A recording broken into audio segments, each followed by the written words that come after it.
Total healthy रहने के लिए बहुत ज़रूरी है कि हम अपने अंतर मन पर ध्यान दें। वहाँ बहुत बड़ा एक भूकंप आया होता है, बहुत बड़ी सुनामी आई होती है, बहुत सारे हमारे इमोशंस गड़बड़ पड़े हैं, हमारी स्मृतियाँ जो हैं उनमें पेन्स पड़े हुए हैं, और फिर हम सोचें कि हम बहुत अच्छा खाएंगे, हम बहुत अच्छे विटामिन्स लेंगे, हम च्यवनप्राश लेंगे, लेकिन उससे हमारी इम्यूनिटी पर कोई असर नहीं होता। फिर हम कहते हैं कि न जाने सब खाने पर भी मैं बीमार क्यों हूँ। बीमारी कहाँ है? बीमारी हमारी सोच में है। सबसे पहले हमें वहाँ से उसको निर्मूल करना है, अर्थात उसकी जड़ों को वहाँ से उखाड़ना है। दूसरा मेन कॉज, एक और कारण है हमारी गट हेल्थ। हमारे डाइजेस्टिव सिस्टम को हमने समझा नहीं है।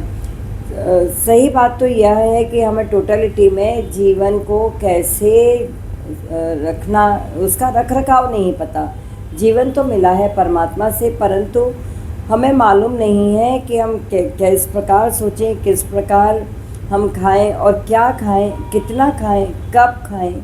इसी प्रकार से हम किसी बात को कितना सोचें, वो कितने इम्पॉर्टेंट मेरे लिए है और कितनी नहीं है, और क्या डिस्पोज ऑफ कर देना है।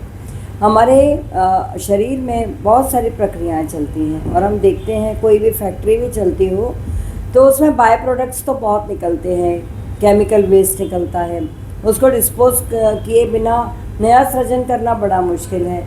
इसलिए लगातार डिस्पोज ऑफ करती है हमारी बॉडी भी। लेकिन बहुत सारे टॉक्सिन्स जो हमारे विचार में हैं, हमारे खान पान से जो उत्पन्न हो रहे हैं और लगातार हो रहे हैं, तो कहीं ना कहीं वो एक्यूमुलेट होते जाते हैं और फिर वो डिसीज़ के रूप में हमारे शरीर में एक्सप्रेस होने लगते हैं। इसे ही हम बीमारी कहते हैं। और आजकल हम देखते हैं कि कैंसर बहुत तेज़ी से फैल रहा है, ट्यूमर्स हो रहे हैं लोगों को। तो क्यों हो रहे हैं?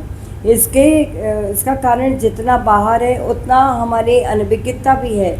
हम जानते नहीं हैं कि हमको किस प्रकार से चिंतन भी करना चाहिए। बस हम सुबह उठते हैं तो हमारी वही रोज़मर्रा की ज़िंदगी, वही सोच, वही भागदौड़, वही काम, एक हम घिसे पिटे डरे पर अपनी ज़िंदगी को जीते हैं। ना हमारे पास में एक सब मॉडलिटी है, ना हम सोचते हैं कि मैं कैसा बनूं, कैसा जीऊं, क्या मेरे सामने मकसद है, क्या मेरे लक्ष्य हैं। बस हम दिशाविहीन हम काम कर रहे हैं। आप कहेंगे हम दिशाविहीन नहीं है। क्यों? क्योंकि हम जिस काम को कर रहे हैं वो तो एक रोज़मर्रा की हमारी ज़िंदगी हो गई, उसमें भी हमारे जीवन को जीने का उद्देश्य तो भीतर होना चाहिए।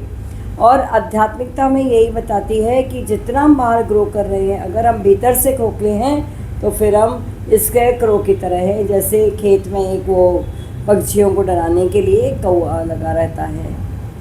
तो जानना है क्या है हम।